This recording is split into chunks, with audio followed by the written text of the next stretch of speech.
కృపాభరితుడవైన మా యేసయ్య, మీ ప్రశస్తమైన నామమును బట్టి మిమ్మల్ని స్తుతిస్తూ కీర్తిస్తున్నారు.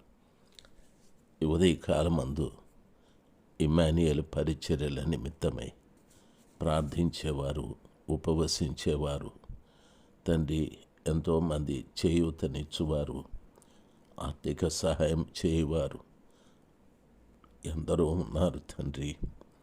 వారందరి నిమిత్తమై మీ పాదాల చెంత మొరపెట్టుకుంటున్నాను. వారు చేసిన దానికి ప్రతిఫలాన్ని మీరు దయచేయమని వేడుకుంటున్నాను తండ్రి. ప్రతి బిడ్డను, వారి కుటుంబంలో ఉన్న ప్రతి వారిని రక్షించండి. ప్రతి కుటుంబంలోనూ మంచి ఆరోగ్యం ఇవ్వండి, సమాధానం ఇవ్వండి, సంతోషము దయచేయండి. మీ బిడ్డలు చేసే ప్రతి పనిని ఆశీర్వదించి అభివృద్ధిపరచండి. కుటుంబంలో అందరూ ప్రభా మీ వైపు తిరిగి జీవించాలి, పరిశుద్ధత కలిగి జీవించాలి. ఆ రీతిగా ప్రతి కుటుంబంలో కూడా మీరే కార్యము చేయమని యేసు ప్రభు నామంలో ప్రార్థిస్తున్నాము తండ్రి. Amen, amen. మార్చి మాసం 12వ తారీఖు 2026 గురువారం. నెహెమ్యా గ్రంథము 4వ అధ్యాయం 11వ వచనం. మా విరోధులు వారు తెలుసుకొనకుండాను చూడకుండాను మనము వారి మధ్య చొరబడి వారిని చంపి పని ఆటంకపరచుదామని మా శత్రువుల యొద్ద నివాసులై ఉన్న యూదులు వచ్చి నలుదిక్కుల నుండి మీరు మా సహాయమునకు రావాలనని మాటి మాటికి మాతో చెప్పగా, అందునిమిత్తము గోడ వెనుకనున్న దిగువ స్థలములలోను పైనున్న స్థలములలోను జనులను వారి వారి కుటుంబముల ప్రకారముగా వారి వారి కత్తులతోనూ వారి వారి ఈటెలతోనూ వారి విండ్లతోనూ నిలిపితిని. ప్రియులారా, యెరూషలేము గోడలను కట్టుతున్నటువంటి నెహెమ్యాకు శత్రువులు ఎదురయ్యారు. ఎదురైనటువంటి శత్రువులు వారు చొరబడి చంపి పని ఆటంకపరచుదాము అని మా శత్రువుల యొద్ద నివాసులై ఉన్న యూదులు వచ్చి నలుదిక్కుల నుండి మాకు సహాయం చేయాలి అని మాట్లాడుతూ ఉన్నారు. సన్బలటు, టోబియో, అమోనీయుడు, అస్డోనీయులు వీరందరూ కూడా వీరికి విరోధులుగా నిలబడ్డారు. ఈ రోజుల్లో చాలామంది దేవుని పని చేసేవారికి ఎంతోమంది విరోధంగా, ఆటంకంగా పని చేస్తూ ఉంటారు. కారణమే లేదు. దేవుని పని చేస్తున్నటువంటి బిడ్డల్ని ఎంత విరోధం అంటే వారు చేస్తున్న పనిని ఆటంకపరచాలని, వారిని చంపేయాలని ఎన్నో ప్రయత్నాలు చేస్తూ ఉన్నారు. నెహెమ్యా దినములలోనే కాదు, ప్రస్తుతం ప్రియులారా, మన భారతదేశంలోనూ ఎన్నో దేశాలలో ప్రభుని నమ్ముకున్నటువంటి బిడ్డల్ని నిర్దాక్షిణ్యంగా చంపేస్తూ ఉన్నారు.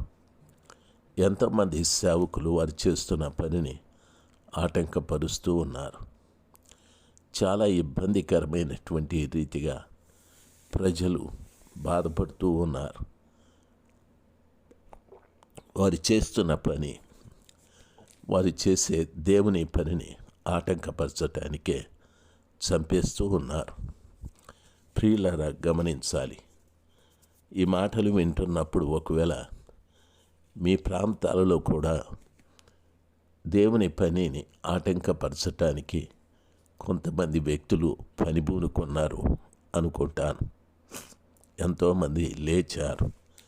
ఈ దేశము హిందూ దేశమని, మీరు పరాదేశస్తులు, పరాదేశపు సంబంధమైన దేవుణ్ణి ఆరాధిస్తున్నారు అని మాట్లాడే బిడ్డలు ఉంటారు. అయితే వారు తెలియక ఆ పని చేస్తూ ఉన్నారు. వాస్తవానికి వారు చాలా మంచివారు.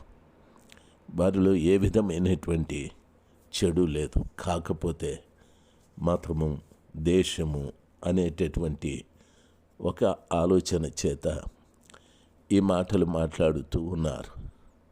దేవుని పిల్లలైన మనము గమనించాలి. ప్రభు వాక్యం ఈ రీతిగా సెలవిస్తుంది.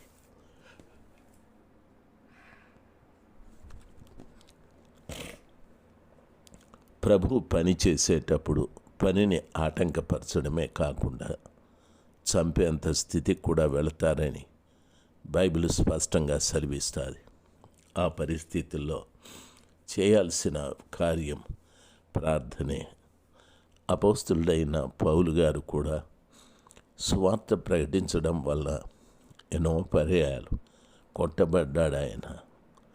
ఆయన్ను తీసుకెళ్ళి చెరసాలలో వేశారు, బోండారముల చేత బిగించారు. రోమా ప్రభుత్వపు కఠినమైన శిక్షలు ఆయన అనుభవించాడు. అయినా తాను మాత్రం సువార్త ప్రకటించడం మానుకోలేదు. దేవుని బిడ్డలు ఆలోచించాలి.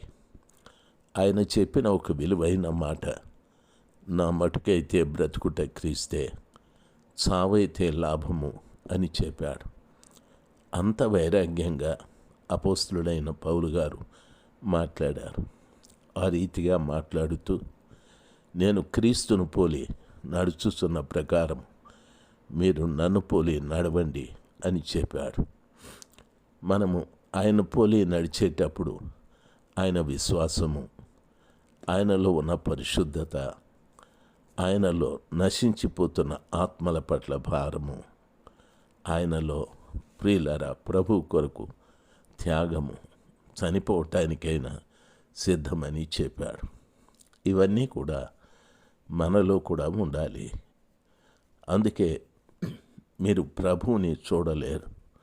నేను క్రీస్తును పోలి నడుస్తున్నాను, మీరు నన్ను పోలి నడవండి అని విశ్వాసం కానీ, పరిశుద్ధత కానీ, నశించిపోతున్న ఆత్మల పట్ల భారం కానీ, ప్రభువు కొరకు త్యాగమైన జీవితం కానీ, ఇవన్నీ నేను కలిగి ఉన్నానా అనేది ఆలోచన చేయాలి. ఆ రీతిగా ఆలోచించి సర్వశక్తిమంతుడైన దేవుని కొరకు పనిచేసే బిడ్డలుగా మారాలి. ప్రియులరా, ఒకవేళ నువ్వు సువార్త ప్రకటించకపోతే వాక్యము సెలవిస్తుంది. యూతులు పదే పదే మా సహాయం కొరకు రావాలనని మాటికి మాతో చెప్పగా, అందు నిమిత్తము గోడ వెనుక ఉన్న దిగువ స్థలంలోనున్న పైనున్న స్థలంలోను జనులను వారి వారి కుటుంబముల ప్రకారముగా వారి కత్తులతోనూ ఈటెలతోనూ ఇండ్లతోనూ నిలిపి తిని అని చెప్పాడు. ఈరోజున ప్రతి కుటుంబం కూడా మన వంతు ప్రకారముగా సువార్తను ప్రకటించడానికి అడ్డుపడేటటువంటి వ్యక్తులను ఛేదిస్తూ ముందుకు వెళ్ళటానికి, అంటే అడ్డుపడే వ్యక్తుల్ని చంపాలి అని కాదు, వాళ్ళను మనం చేయించాలి. యేసే నిజమైన దేవుడు, లోకరక్షకుడు, విమోచకుడు ఆయనే. ఆయన తప్ప లోకానికి రక్షకుడు ఎవరు లేరు. బైబిలు ఈ రీతిగా సెలవిస్తుంది. యేసు అందరికీ ప్రభు అని, కొందరికో కాదు, అందరికీ, ఆకాశం క్రింద భూమికి పైన నివసించే ప్రతి వారికి ఆయన ప్రభువు అయి ఉన్నాడు. అంత గొప్ప దేవుణ్ణి మనం కలిగి ఉన్నాం. ఆ శ్రేష్టమైన భాగ్యాన్ని మనం ఎంతో గొప్పగా ఎంచి, ఆ దినమున వారు కడుతున్నటువంటి గోడ వెనుక ప్రతి ఇంటివారు వారికి సంబంధించిన కత్తులు, ఈటెలు, విల్లులు తీసుకొని నిలబడ్డారు. పని చేస్తూ తరువాత శత్రువుని ఎదుర్కొనే పని వాళ్ళు చేశారు. ఈ రోజున కృపగలిగిన దేవుని యొక్క పని చేస్తూ శత్రువైన సాతానుని కూడా ఎదుర్కొనటానికి వాని యొక్క కార్యాలు, కుతంత్రాలు అణగదొక్కటానికి ప్రభు యొక్క సహాయాన్ని కోరుకుంటూ ముందుకు వెళ్ళాలి. ఆ రీతిగా ప్రతి ఇంటి వారు చేయాలి. దేవుని రాజ్య విస్తరణ కొరకు, లేక భూమి మీద పరలోక రాజ్యం కట్టబడటానికి ప్రతి ఇంటి వారు కూడా పని చేయాలి. మీరు ఆలోచించండి, మీ ఇంటివారు దేన్ని పట్టుకున్నారు? మీ ఇంటివారు దేవుని కొరకు, దేవుని రాజ్య విస్తరణ కొరకు ఏ పని చేస్తున్నారు? ఆలోచించండి. లేదు, మేము ఏమీ చేయలేదు అంటే మీ ద్వారా శత్రువు లోపల ప్రవేశించే అవకాశాలు ఉన్నాయి. కాబట్టి ప్రతి వారు కూడా ఏదో ఒక ఆయుధాన్ని పట్టుకొని ప్రార్థన, ఉపవాసము, వాక్య పరిచర్య చేయడము, ఏదో ఒక ఆయుధాన్ని పట్టుకొని శత్రువుని ఎదిరిస్తూ పరలోక రాజ్యాన్ని కట్టుటకు ప్రయత్నము చేయుదురుగాక. నా మాటలు అర్థం చేసుకొని ఆ రీతిగా పాటింతురుగాక. దేవుడు మిమ్మల్ని దీవించుగాక. 11వ వచనము పూర్తయ్యాది.